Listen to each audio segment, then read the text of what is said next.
What's up, legends? Today is yet another great day. Helldivers 2 biggest update has just dropped, and with this massive update comes a lot of new changes. And as you may have heard, today's update did include a whole new difficulty level, which I for one cannot wait to get around to, a lot of new enemies, a few balancing changes, new mission objectives, and so much more. Today let's look at everything that was added or changed with today's update. So without any further ado, let's dive right into it. First off, there's of course the release of difficulty 10, named Super Helldive difficulty, which is a new extreme difficulty level for the most experienced and skilled Helldivers. Now, I tried to get some difficulty 10 gameplay for the B-roll of this video, but as of the time of making this video, the difficulty is currently glitched. Sadly, so far, no players are being able to play at this difficulty level, including myself. It says to complete a Helldive operation before unlocking, which I went ahead and did, which is the gameplay you're seeing there in the background. And even after completing all 3 missions, the full operation, while I was the host, it still did not unlock, so surely there shall be a hotfix soon enough. We've also got 2 new secondary objectives, which as far as I understand, we currently do not have access to. It'll probably unlock on a planet soon enough. Now, it reads, these faction-specific optional objectives will have you assaulting automaton human processing plants to destroy their evil bioprocessor, and venturing deep into determinate territory to extract with a living larva sample that the bugs will do anything to get back. And we did see a little bit of that gameplay on the Helldivers YouTube channel when they announced this update. I will personally go over these objectives when they do become unlocked, so I'm kind of excited for that. Also, for difficulty 10, we're gonna be getting strongholds and automaton fortresses, and apparently there will be great rewards in there. It says search the conquered outposts thoroughly for the confidential data and make sure to extract with it. I suspect it's likely just going to be extra chips and XP, and I have been told that this is indeed the case, but personally I have not been able to confirm it as the difficulty is currently glitched. If this is, however, indeed the case, then I do really hope to see more relevant things to spend our chips on, or maybe even some greater level up rewards other than the classic titles. We've also got new enemy types. For the automatons, we've got the rocket tank and the reinforced strider. Personally, I have not fought these as of yet. I will, however, cover all of them, hopefully by the end of today or at most early tomorrow. I did, however, face the new enemy types on the Terminid faction, which are the Spore Charger, the Alpha Commander, and the Impaler. The Impaler, which is the talk of the town, was surprisingly easy to deal with. I thought it was going to be a massive challenge like Bio Titans, but at least in group play, it's not too bad. Impalers burrow their heads into the ground to strike with its tentacles. However, when they do this, they do leave themselves very exposed, and a few commando shots was doing the trick to get rid of them. Personally, I faced about 3 or so impalers. I don't think I got struck by their tentacles even a single time, and I only saw about 1 teammate die to it. I'd imagine they're going to be a huge pain in the butt for solo play, but for group play, it was quite fine. But again, we won't go too in depth with these. We'll do our research on these new units and talk about them on a later video. We're also getting a new swamp type planet with a more eerie and foggy version of it, which I'm pretty excited to try out. It'll probably release together with the new secondary objectives we haven't seen yet. There's also a new environmental hazard, Acid Storms, which temporarily lowers armor for enemies and the player, which I'm really curious to try out. I'm guessing the enemy's armor value will drop by 1 while these acid storms are happening, which could lead to some heavily armored units to die to some weaker penetrating weapons. Now onto the balancing changes, we've got a pretty major nerf to the most meta build in the game against Terminid, but we've also got a few buffs, but nothing too crazy, and there isn't too many changes here, so let's check out what they were. First, the Slugger shotgun had its stagger buffed a bit further, which is interesting because it already had like the strongest stagger in the game, it felt like. So I'm really wondering what kind of kickback this weapon will have now. Now they've also increased its spread and lastly increased its drag. Now that change is a bit vague. I'm not exactly sure whether that made the ergonomics of it worse or better, but I'm pretty pretty sure they made it worse. Which if it's the case, I don't quite agree with that, as the Slugger was already pretty underwhelming, and I really doubt the increase in stagger will really do anything to help it out. Unless it pretty much stun locks an enemy when you shoot at it, and I kinda don't really see this as a good buff. But anyways, moving on,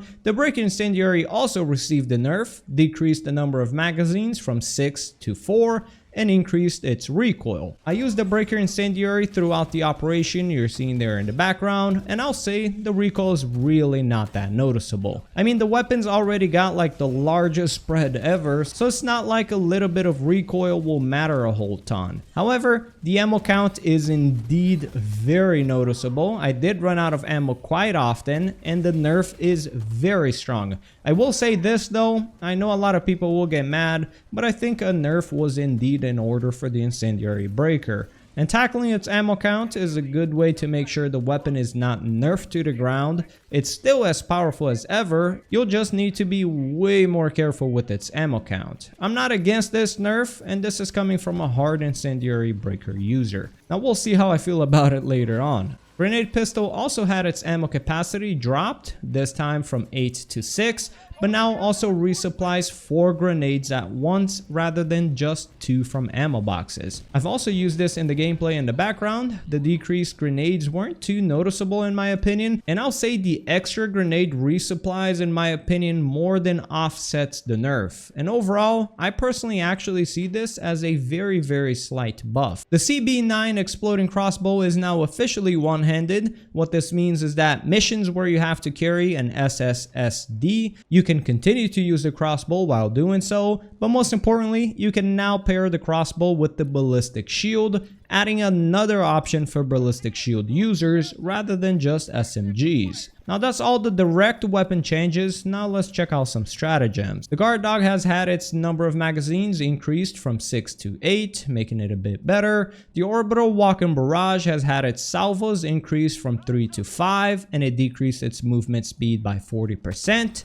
I really don't know how good of a buff this really is, as I never really used this stratagem, but I will without a doubt be giving it a try to test it out. And lastly, the orbital 120mm HE Barrage has had a massive 60-second cooldown reduction, and its salvos now have a reduced time in between each, making it far more deadly in a shorter amount of time. Honestly, I really enjoyed this change. I don't think this barrage is that great, but it's got me wondering if this isn't going to make it a powerful tool to bring against automatons, especially against the factory striders, and especially combining it with all of the ship modules to barrages. We could be looking at a pretty good stratagem here. Now, a couple of gameplay changes. The Operation Modifier atmospheric interference has been removed, which is very curious. For those who don't know, this is the Operation Modifier that scatters orbital shots and make them rather inaccurate. So that's quite an interesting change in my opinion. Additionally, for the automatons, they've added the Operation Modifier Poor Intel, which makes objectives on the map to get a search radius just like most eliminate objectives already has. Now, from what I understand, this Operation Modifier makes it so we don't know exactly where the objective is, and instead gives us one of these search areas. So you have to actually go there and search for the objective within that circle rather than being told exactly where the objective is. For me, I'm all in for it. It doesn't really add any anti-fun mechanics and is instead just an added layer of difficulty. I'm all about it. Corrosive acid planets no longer have intense heat environment modifier, and gunship patrols are now less frequent and the amount of ships are reduced. And their engines are also less durable now. So overall, a gunship nerf. I know a lot of people are gonna love that one. They've also improved armory weapon preview controls. I personally went and checked it out. I didn't quite notice any change. They've also updated orders UI, which does look a little bit more clean now. And energy shields such as shield generator pack and the shield generator relay now block snowstorms and sandstorms as well. Hell yeah, shield generator pack buff, baby. And lastly, a new grief protection system has been added that allows kicked players to continue in their own mission. This allows players to complete the mission and get full rewards despite being kicked. Along with this update, to close off this video, they've also added a lot of new fixes and I'll link the entire patch notes in the description box below. However, I'll show you what, in my opinion, were the biggest changes. The Blitzer can now fire continuously if you just hold down the shoot button. Also, the guard dog now refills ammo from boxes around the map rather than just the supplies. And they've also done a few fixes to arc weapons, which is the arc thrower and Blitzer. Now, when the arc weapons misfires, it will now hit the obstacle rather than just misfiring and not showing anything. I'm hoping this means that if you have an arc thrower, it'll go and hit the obstacle and bounce onto whatever's behind it, but I have not tested it out yet, so I can't confirm anything. And they've also fixed the arc weapons misfiring when shooting enemies quickly that are aligned horizontally, so in other words, a slight buff to the arc thrower and Blitzer. They fixed weapon aim modes to now be remembered forever, even when you close your game. And lastly, yes, the Flamethrower just took a huge L. Flamethrowers can no longer penetrate armor, meaning rest in peace Flamethrower meta. It now won't penetrate charger's armor. You'll burn the charger just fine, you just won't kill them like you would previously. Essentially now it's a bad pick against heavily armored units, as the fire just bounces straight off of heavy armor. It's a bit sad, I know. The Flamethrower is my favorite support weapon as well, but oh well, time to adapt I guess. But yeah, thank you guys very much for watching. Let's get into some hell diving. I'll be catching you legends on the next one. Peace!